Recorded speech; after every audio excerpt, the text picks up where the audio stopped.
बड़े घर की बेटी। बिटिया, क्या तुम सच में अपने ससुराल जा रही हो? सक्कू ताई ने नीति से पूछा। हाँ ताई, आप अपना ख्याल रखना और ये चिट्ठी मम्मा जब घर आए उन्हें दे देना। कहते हुए नीति अपना सामान पैक कर कार में बैठ घर से निकल गई। एक ही शहर में मायका ससुराल है, पर आने जाने में 2 घंटे लगने वाले थे, जो नीति को मीलों की दूरी और सदियों के बिछोह का एहसास करवा रहे थे। वो शीशे से बाहर देखने लगी और अपनी बीती जिंदगी में खो गई। मम्मा, मुझे रितेश से प्यार है और उससे ही शादी करनी है। धनाढ्य राजेश्वर जी और सुनंदा जी की इकलौती सुपुत्री ने जब ये कहा तो घर में भूचाल आ गया था। तुम्हारा दिमाग तो खराब नहीं हो गया है? तुम क्या बोल रही हो? अरे कहाँ हम, कहाँ वो। माना वो भी उस कॉलेज में पढ़ाई कर रहा था जहाँ तुम कर रही थी, पर रहन सहन में ज़मीन आसमान का अंतर है। तुम उसका ख्याल अपने दिमाग से निकाल दो। हमने उसे बस तुम्हारा दोस्त समझा, इसीलिए कभी कुछ कहा नहीं, पर शादी कभी नहीं आई। बात समझ में? सुनंदा जी ने तिलमिलाते हुए कहा। पापा, आप समझाओ मम्मा को। मुझे अपने पसंद के लड़के से ही शादी करनी है। मुझे एक ऐसा लड़का चाहिए, वो मुझे पता है। पैर पटकते हुए नीति वहाँ से जा अपना कमरा लॉक कर ली। तुम भी ना सुनंदा, उसकी बात सुन लेती, फिर हम इत्मीनान से बात करते। अब तुम्हारी लाडली कितने दिन मुंह फुलाकर रखेगी, तुमको भी पता। राजेश्वर जी सुनंदा जी से बोले। आप तो चुप ही रह करिए। अरे एक ही कॉलेज में थे, एक ही कंपनी में जॉब, वो तो दोस्ती तक बात ठीक थी, पर ये शादी। हाँ, नीति ने बताया है उसका किसी अच्छी कंपनी में अच्छे पैकेज पर प्लेसमेंट हुआ है। फिर भी हमारे और उनके बीच ज़मीन आसमान का अंतर है। मैं किसी भी कीमत पर नीति की बात नहीं मानने वाली, ना आप उसकी एक सुनेंगे। सुनंदा जी क्रोधित हो बोली। मुझे खुद नहीं पसंद कि हम अपनी बेटी ऐसे किसी घर में ब्याहें जहां उसे हमारी तरह सुख सुविधाएं मिले ही नहीं। एक से एक रिश्ते आ रहे हैं। मैं जल्दी ही किसी निर्णय पर पहुंचने की कोशिश करता हूं, राजेश्वर जी ने कहा। पर नीति पर तो रितेश से शादी का भूत सवार था और उसकी जिद के आगे सुनंदा जी और राजेश्वर जी को एक न चली। मन महसूस कर बेटी की खुशी देख नीति की शादी रितेश से कर दी। रितेश के परिवार वालों ने बड़े अमीर घर की बेटी को सिर माथे पर रखा, पर नीति इन सब से भिन्न निकली। वो अपनी सास सुमिता जी के साथ मिलकर रसोई भी देखती और ऑफिस जाने से पहले हर संभव उनकी मदद करती। सब कुछ बहुत अच्छे से चल रहा था। नीति भी इस परिवार में रच बस गई थी, पर उसकी सास सुमिता जी को हर वक्त यही डर सताता रहता था कि बड़े घर की बेटी है, कभी कोई काम नहीं की है। ये सोचकर वो उसे बस बोलती, अरे मैं कर लूँगी बेटा, तुम्हें इन सब की आदत कहाँ। मम्मी जी, मुझे तो यही सबको सीखना है, नीति कहकर सुस्मिता जी के गले लग जाती। एक दिन नीति की तबीयत खराब हो गई। जैसे ही वे ये बात सुनंदा जी को पता चली, वो बिना सूचना दिए बेटी से मिलने आ गई। रितेश ऑफिस गया हुआ था और सुस्मिता जी रसोई में खाना बना रही थी। ससुर वीरेन जी बाहर अखबार में तल्लीन थे। नीति अपने कमरे में आराम कर रही थी। सुमिता जी सुनंदा जी को नीति के पास बिठाकर जल्दी से उनके लिए चाय नाश्ते का इंतज़ाम करने चली गईं। तभी उन्हें सुनंदा जी की आवाज़ सुनाई दी। क्या हाल बना रखा है अपना? देखो कैसे मुरझा गई हो। यहाँ तो एक भी नौकर चाकर नहीं है, तुम्हारी सास ही सारा काम करती है।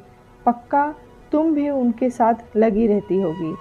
अब मैं तुम्हें यहाँ 1 मिनट भी नहीं रहने दूँगी। घर चलो मेरे साथ, वहाँ अच्छी तरह तुम्हारा इलाज करवाएंगे। नीति साथ जाने के लिए लाख मना करती रही। सुमिता जी और वीरेन जी ने भी बहुत मिन्नतें की, पर सुनंदा जी उसे अपने साथ ले गईं। इधर रितेश जब घर आया, उसने नीति को फ़ोन किया। उस वक्त वो सो रही थी और फ़ोन सुनंदा जी ने उठाया। देखो रितेश, मेरी बेटी को हमने बहुत नाजों से पाला है। उसने तुमसे शादी की जिद पकड़ ली, इसीलिए शादी करवा दिया। पर मुझे नहीं लगता तुम दोनों में कोई तालमेल है। वो अपनी मर्ज़ी से जॉब कर रही, नहीं तो हमें उससे नौकरी करवाने की भी ज़रूरत नहीं है। पर वो तुम्हारे घर रहेगी तो बिना नौकरी किए उसका गुजारा बस तुम्हारी सैलरी से तो होने से रहा। बेहतर है तुम दोनों अलग हो जाओ। बड़े घर की बेटी तुम्हारे जैसे लोगों के बीच फंस कर रह जाएगी। नौकरी और घर के कामों में ही मेरी बेटी ये सब करे वो मुझे पसंद नहीं। सुनंदा जी ने कहा, पर मम्मी जी, नीति को तो हम कुछ करने नहीं देते, वो यहाँ भी आराम से ही। रितेश कुछ और बोलता सुनंदा जी ने फ़ोन काट दिया। अब वो नीति से तरह तरह की बातें कहकर रितेश के खिलाफ भड़काने में लगी रहती। नीति को लगने लगा शायद मम्मी सही कह रही है। फिर कभी रितेश के साथ प्यार भरे पल याद आ जाते। वो 10 दिन में ही माँ की बातों में आ चुकी थी। उसे भी लगने लगा था यहाँ कितने मज़े हैं, वहाँ तो काम करना पड़ता, यहाँ हर चीज़ हाथों में मिल जाता। ये सब उनके घर बहुत समय से काम करने वाली सक्कू ताई देख सुन रही थी। राजेश्वर जी और सुनंदा जी 2 दिन के लिए बाहर गए हुए थे तो सक्कू ताई नीति से बातचीत करने लगी तो उसके ससुराल की बाबत पूछ रही थी। बिटिया, तुम्हारे ससुराल में कौन कौन है? वो लोग तुम्हें प्यार, मान सम्मान और समय नहीं देते, बहुत काम करना पड़ता है और भी ना जाने क्या क्या। ऐसा नहीं है सक्कू ताई, वो लोग बहुत अच्छे हैं। सासू माँ तो मॉम से भी ज़्यादा ध्यान रखती हैं, मेरी पसंद का खाना बनाकर प्यार से खिलाती हैं। कई बार ऑफिस को देर होने लगती तो ज़बरदस्ती मुझे बच्चों की तरह अपने हाथों से खिलाने लगती। ससुर जी भी बहुत दुलार देते, अपनी बेटी से कम नहीं मानते। रितेश तो मुझे बहुत प्यार करते हैं। एक छोटी शादीशुदा ननंद है, वो तो मेरी दोस्त बन गई है। नीति ने कहा, फिर बिटिया ये अलग होने की बात कुछ समझ नहीं आ रही है। सक्कू ताई ने कहा, किसने कहा मैं अलग हो रही? नीति आश्चर्य से पूछी। वो साहब, मेम साहब। सक्कू ताई कहते कहते चुप हो गई। नीति को अब समझ आ गया कि ये शादी बस मम्मी पापा ने मेरी खुशी की खातिर कर दिया और अब यहाँ लाकर मुझे नहीं, मैं उनको नहीं छोड़ सकती। वो उठी और एक कागज़ पर कुछ लिखने लगी और वो कागज़ सक्कू ताई को देकर चली गई। मैडम, आपका घर आ गया। ड्राइवर ने जैसे ही कहा, नीति की सोच को झटका लगा। अपना घर? हाँ, यही तो है मेरा घर, जहाँ पर मुझे वो सब मिला जो मायके में नहीं मिल रहा था। सुमिता जी नीति को आया देख खुशी से गले लगाते बोली, आ गई बेटा, हम तो बहुत घबरा रहे थे। वो समधन जी ने बात करने से मना जो कर दिया था। मम्मी जी मुझे माफ़ कर दीजिए, मुझे मॉम के साथ जाना ही नहीं चाहिए था। हम कह नीति सुनीता जी के गले लग गई।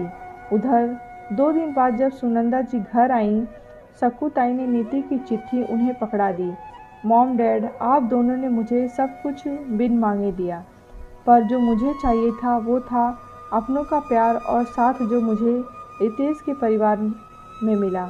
हाँ, उनके पास आप लोगों के जितना धन दौलत नहीं है जिसका घमंड मॉम आपको हमेशा रहा है, और उसी के चलते आप अपनी दोस्त के अमीर बिगड़ैल बेटे से मेरी शादी करवाना चाहती थी, बस इसीलिए कि वो पैसे वाले अमीर लोग हैं। तभी आप मुझे रितेश के खिलाफ भड़का रही थी, और आप कैसे सोच रही थी कि मैं रितेश को छोड़कर उस बिगड़ैल लड़के के घर की अमीर बहू बन जाऊंगी। ये सब मुझे आपके उस बिगड़ैल लड़के ने की ही खुशी खुशी में बता दिया कि जो खुद की आपकी प्रॉपर्टी का वारिस समझने लगा था। मुझे या रितेश को आपके ये पैसे नहीं चाहिए। मुझे कभी आपके पैसे और रुतबे का घमंड नहीं रहा। मुझे हमेशा सादगी आकर्षित करती रही और नतीजा आपके सामने है। वो पैसे से अमीर नहीं है पर दिल से अमीर है, और इस बात का मुझे घमंड है। आप लोग अगर कुछ देना ही चाहते हो तो अपना आशीर्वाद देना, और हाँ मॉम, मेरे घर बिना बताए मत आना। अब आपकी बेटी उस घर की बहू है। जब आना हो बता कर आना, ताकि आपकी खातिरदारी करने की तैयारी कर सकूं। आपकी बेटी नीति। सुनंदा जी और राजेश्वर जी बेटी की चिट्ठी पढ़ एक दूसरे का मुंह ताकने। हम सब कुछ देकर भी नीति को वो नहीं दे पाए जो उसे चाहिए था। वो उसे उस परिवार में मिल रहा। पैसे से हम सब कुछ खरीद सकते पर प्यार और समय नहीं, जो हम नीति को कभी दे ही नहीं सके। अब हमारी बेटी जहाँ है उसे वहीं खुश से रहने देना। राजेश्वर जी पत्नी को समझाते हुए बोले। हताश तो वो भी थे, पर अब कर ही क्या सकते हैं। दोस्तों, आजकल के बच्चे खुद अपना जीवन साथी चुनने लगे हैं। कई बार उनके फैसले भी गलत हो सकते हैं, पर कभी कभी बच्चे भी सही फैसला कर सकते हैं। पर कुछ माता पिता अपने अहम में चूर बच्चों का भविष्य बिगाड़ने से भी नहीं चूकते। जरूरी नहीं हर बड़े घर की बेटी नीति की जैसी ही हो। मगरूर भी होती है, जो घमंड में चूर अपने से कमज़ोर को तवज्जो भी नहीं देती।